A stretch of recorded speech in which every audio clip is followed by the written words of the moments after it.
성탄절 연휴 때 참 많은 일이 있었는데 오랜만에 이 이름 석자가 등장했습니다. 최정화 기자님. 네, 이성균 씨 소식입니다. 마약 투약 혐의, 현재까지 혐의라는 부분 분명히 말씀을 드리고요. 네. 지난 23일 경찰에 소환돼 조사를 받고 나왔습니다. 이번이 세 번째 경찰 조사였는데요. 네. 먼저 그동안 의혹이 불거진 뒤 경찰에 출석을 하면서 어떤 모습이었었는지 네. 그간의 모습 먼저 보시고 이야기 이어가도록 하겠습니다. 네네.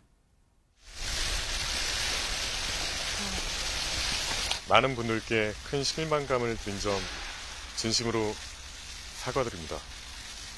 죄송합니다. 억울하신 점은 없으세요? 아니, 그 또한 그것도 잘 성실히 임하고 하겠습니다.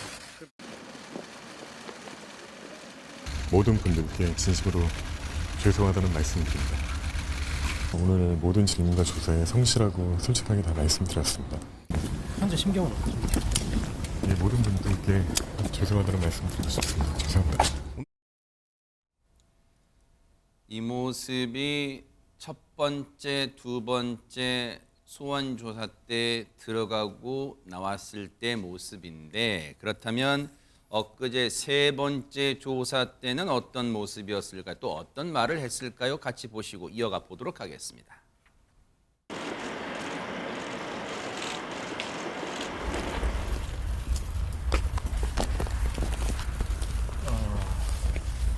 예, 다시 한번 많은 분들에게 신경 끼쳐 드린 점 진심으로 사과드리겠습니다. 오늘 조사 묻는 질문에 성실하게 답변드리고 오겠습니다. 마약 투약 혐의 인정하십니까? 예, 조사에서 성실하게 답변드리고 오겠습니다. 이제 앞으로 경찰에서 저와 공갈범들 사이에 어느 쪽이 진술의 신빙성이 있는지 잘 판단해 주시기를 부탁드리겠습니다. 다시 한번 늦은 시간까지 이렇게 기다리게 해서 죄송합니다. 첫 번째, 두 번째 출석된 모습 그리고 엊그제 23일 날 모습 보여드렸는데 일단 김현주 평론가님 시간이 훌쩍 지나 한 두 달이 그새 흘렀네요 벌써. 그러네요. 지금 눈도 오는 모습이에요. 네. 그렇죠. 1차 조사가 10월 28일에 진행이 됐었는데 그 당시에는 조사를 1시간 받았다 그래요. 그리고 두 번째 조사는 지난달 4일, 그러니까 11월 4일에 이루어졌는데 조사 시간이 3시간.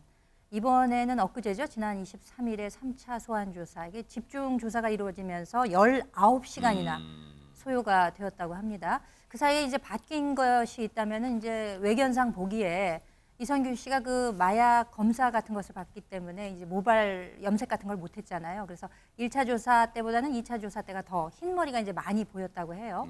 그런데 이후에 이제 음성 반응이 나오면서 그 사이에 아마 염색을 했던 모양입니다. 이번 3차 조사 때는 1차, 2차 조사에 비해서 헤어스타일도 좀 바뀌어 있고 염색도 한 것으로 보이고 말하는 태도에서도 좀 1, 2차 조사와는 사뭇 조금 다른 모습이 보이기도 했습니다. 아마 그 이성균 씨의 이 말하는 어투나 이런데 1, 2차보다는 박성배 변호사님 뭔가 무슨 뭐 자신감까지는 아니지만 말하는 어조가 바뀌었다는 것은 시청자분들도 바로 알아채셨을 것 같아요 지금. 그렇습니다. 지난 23일 오전 10시경 시작된 조사가 밤새 이어져서 19시간이 지난 다음날 새벽 5시경 끝났는데 야간 새벽 조사는 당사자 동의 없이는 불가합니다. 이성균 씨는 기왕 출석한 김에 모든 조사를 마치고 싶은 마음이 컸던 것 같습니다. 조사를 마치고 나온 이 씨 취재진에게 오늘 피의자 조사와 고소인 조사를 함께 진행했다. 늦게까지 기다리게 해서 죄송하다고 말하기도 했습니다. 한결 여유로운 모습으로도 읽히는데 마약 투약 혐의를 인정하는지 고의 투약 여부를 부인하는지 묻는 질문에는 경찰 조사에서 성실하게 말씀드렸다고만 답변을 했습니다. 일단 이 사건 이성균 씨 각종 마약 검사에서 음성 판정을 받았습니다. 그렇지만 이 사건은 유흥업소 실장이 이성균 씨가 마약을 투약한 일시 장소를 상당히 구체적으로 특정을 한 상황입니다. 관련 조사도 경찰이 진행을 한 바가 있고 네.